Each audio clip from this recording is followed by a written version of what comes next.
Hi, I'm Beth from My Tutoring Bee, and in today's video we're talking about perimeter and circumferences. I have a few examples, so let's go ahead and get started. Alright, in my previous video we talked all about just the basics of perimeter and circumference. I'll link that in the description below.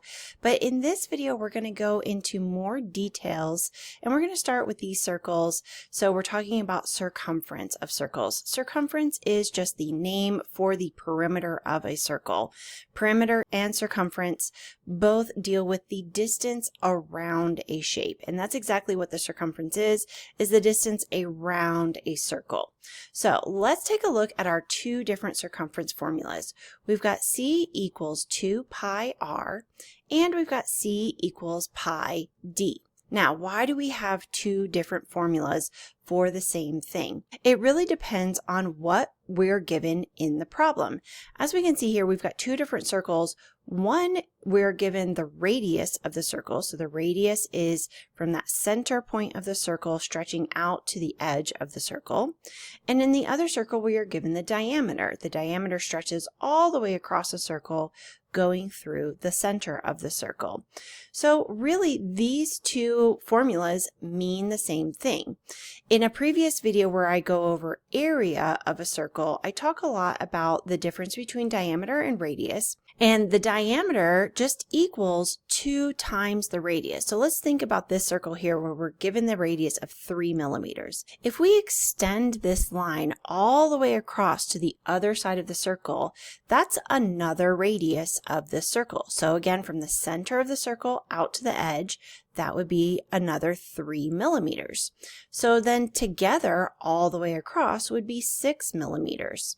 So that is how we arrive at the diameter, or the radius equals 1/2 of the diameter.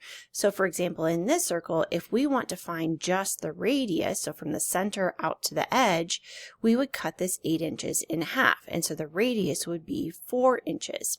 So essentially, that's what these two different formulas are representing, because 2 times r would give us the diameter. So it really just depends on what the circle is telling us. Let's go ahead and find the circumference of this circle using the radius. So we're going to be using this first formula, C equals 2 pi r. So C equals 2 pi, and then our radius is 3. So I'm just substituting in that 3 there. And then let's pull out the calculator and calculate this. Now, a lot of times the directions might tell you to use 3.14 for pi. So that is just a rounded, that's just pi rounded to the nearest hundredth. Because we don't have any directions that tell us to use 3.14, I'm going to use the pi key on my calculator.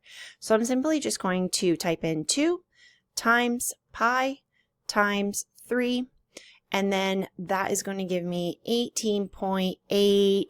I'm going to round to the nearest hundredth there. So that 9 is going to bump up the 4 to a 5. So the circumference of our circle is about 18.85 millimeters. And I'm using this wavy equal sign. It's the about symbol because we did round this number. So this isn't an exact measurement. All right, let's try this other circle. This one we're going to use the diameter formula. So C equals pi d.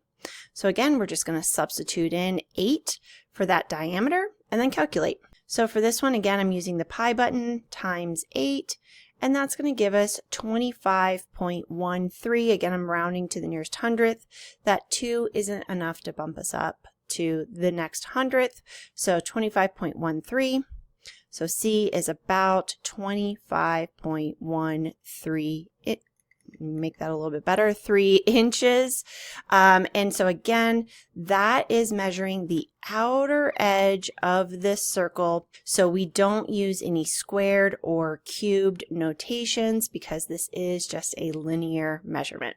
All right, so now let's take a look at some composite shapes and missing side lengths. So let's start up here with this composite shape. We are missing a couple of side lengths on this shape, but we can use what they're giving us already in order to find those missing side lengths.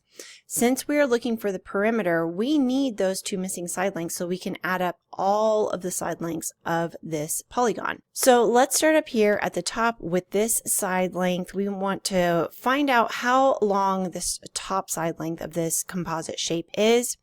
So what I'm looking for is other sides that are parallel to that top side length. So this part that's 4 meters right here is about the same as this portion of this top side length. Let me maybe use a different color so we can see that a little bit better.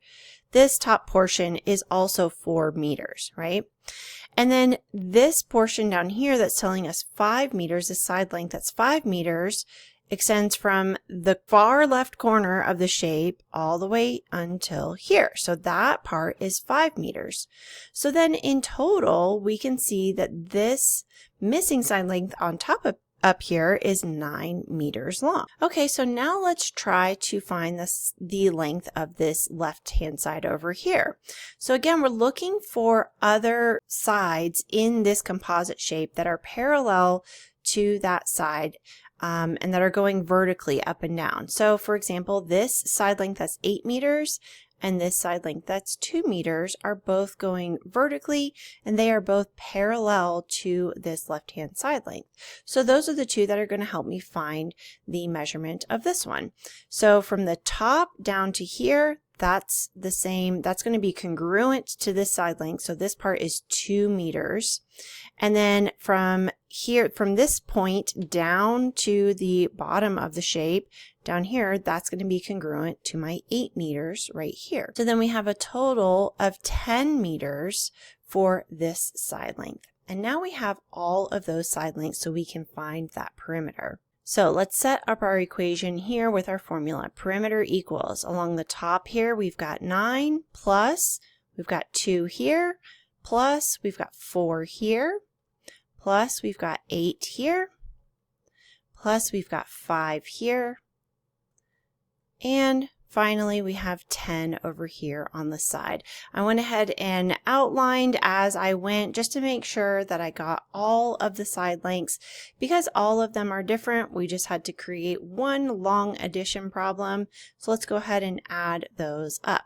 So let's see, we've got 4 plus 5 is 9, plus another 9 is 18.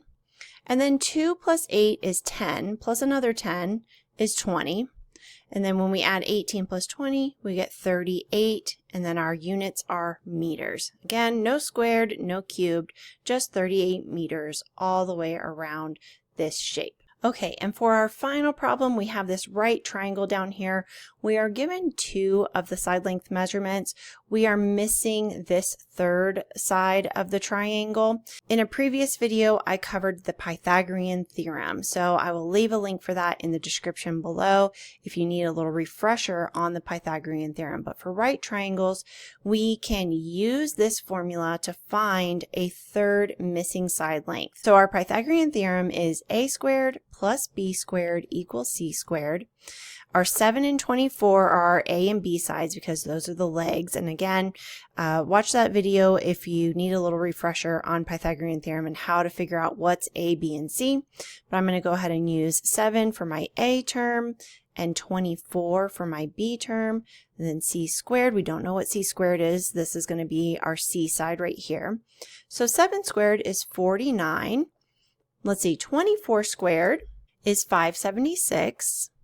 And that equals c squared. If we add these two together, 576 plus 49, that gives us 15 here. Let's see, 12 here, 6 here. Okay, so 625 equals c squared. And remember, we don't want to stop there. This side length is not 625 kilometers long. We need to find the square root of each of these so that we can just find c, just one single c. And so 625, and then we do the square root, gives us 25. So 25 equals C. So that is the missing side length, but we're not done. We still need to find the perimeter of this triangle. So now we know all 3 sides, we can just add them up. So 7 plus 24 plus 25. So let's go ahead and add all of those up. 5 plus 4 is 9, plus 7 more is 16, and then this gives us 5. So we have a perimeter of 56 kilometers, and that is our perimeter of our triangle. Thanks so much for watching. I hope that this video was helpful for you in learning more about perimeter and circumference. I do have a ton of other links in the description, including the playlist to my pre-algebra series, which covers all of the topics that you would see in a typical pre-algebra class, as well as other links that go along with this video that might be helpful for you.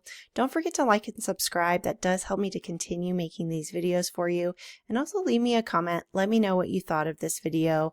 And thanks again for watching. I'll see you next time.